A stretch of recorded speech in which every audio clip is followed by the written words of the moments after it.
talk more about that with what you're looking to focus on. You're bringing in some specialists to help you.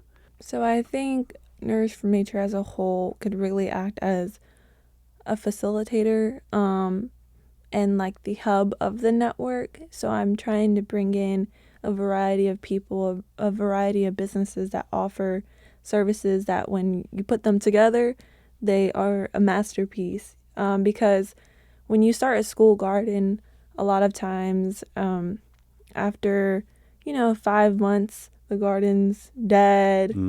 Nobody wants to maintain it anymore. The school's tired of looking at it because it looks ugly Yeah, now. people get discouraged Yeah. when they don't have good results. Yeah. Right. So if you kind of create a network or a food system where everyone is working together to maintain it, the kids are benefiting from it, the schools are, the teachers are, because a lot of times it is just placed on a teacher. Like my gardening club was placed on one teacher.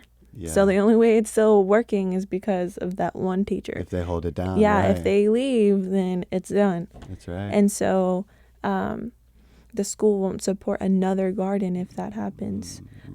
So we had to be smart and bring in a variety of business owners and community service projects together to collaborate to make sure that the students are benefiting from it and everything is working the way it should be. Like a little tiny permaculture pod is what they're called. Permaculture pods. Yes. Yeah, I love that. Okay, cool. So that's the piece to your puzzle. You guys making sure it's all like it's seen through.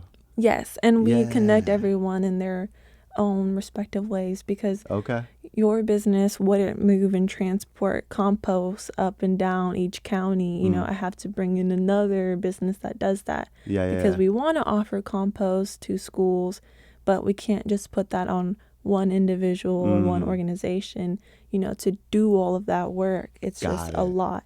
So we kind of totally disperse it. Cool. Yeah, that makes so much sense because I've had so many experiences like that where the teachers, all the faculty, it's like a bad association with the garden because it's not like thriving and people aren't like knowing how to harvest and take care of it, right? And replant and all these things, right? The knowledge.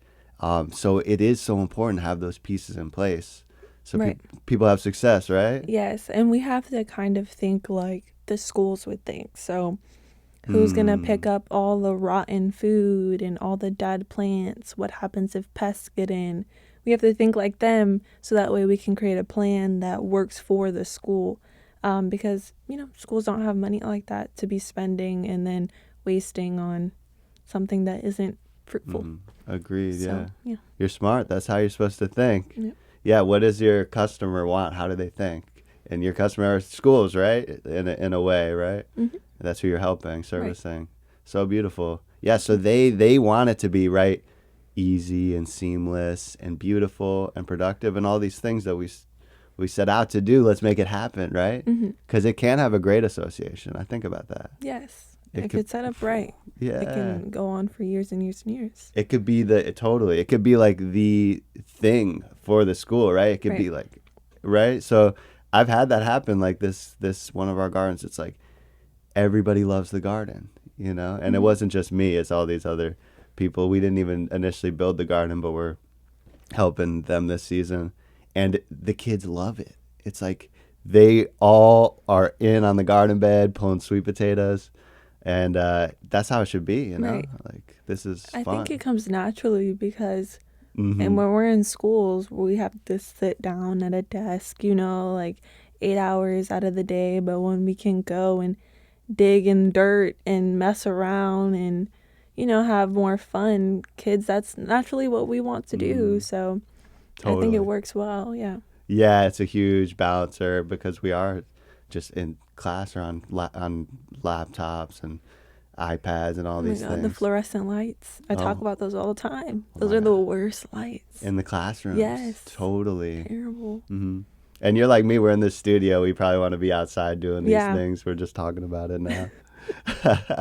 But yeah, we got to meet people where they're at, right? All these schools and Right. So, like, thankfully for us, we get to work with a variety of schools. Like, We can work with a traditional school, charter school, schools like Urban Youth Impact that are started out as after school but are adding on an actual school. Mm-hmm. So we have that flexibility, thankfully.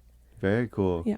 Yeah, and there are a bunch of alternative type schools, right? That would really thrive from this. Right. Micro school. There's so many schools. There's just so much. Homeschool Yeah. groups. Yeah. Totally.